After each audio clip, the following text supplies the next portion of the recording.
Good morning and welcome to Wake Up to Broker Up with Mark, episode number 11 for 2025. Today we're going to talk about a couple of things that deal with agency.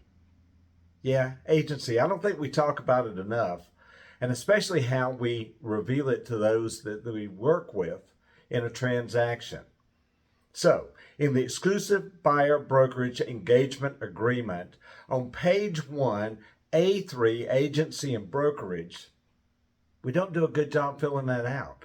We don't check necessarily, and I'm not going to discuss that today because I know some of you have been doing it however you've been doing it, and I'm not here to change your ways, but we don't necessarily pay much attention to what we offer or don't offer. But the second question is, does the person consent to dual agency, yes or no?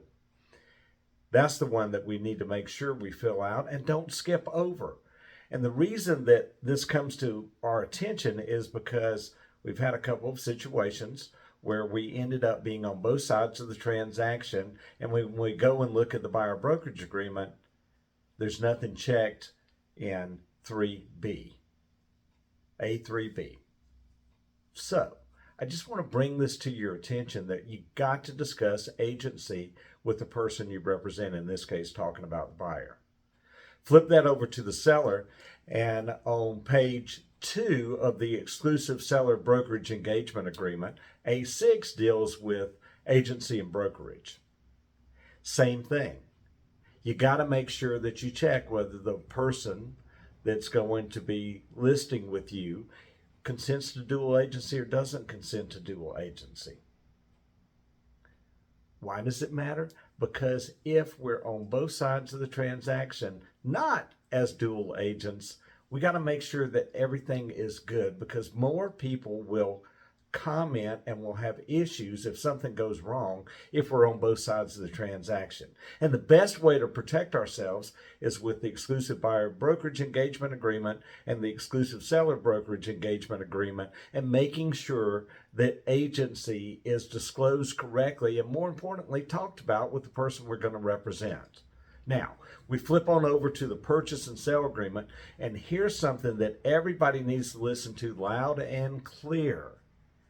If Atlanta Communities is on both sides of the transaction, we're going to be designated agents.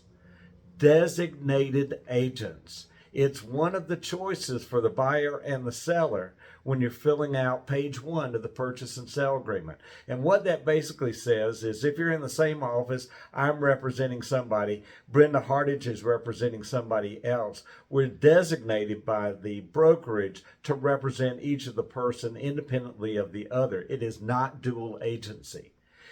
If I'm representing a buyer and Robert Williamson from Woodstock is representing the seller, it's designated agency. 2 Atlanta Communities people operating separately and independently of each other from different offices or the same office, designated agency. Hope all this makes sense. There'll be more about it soon.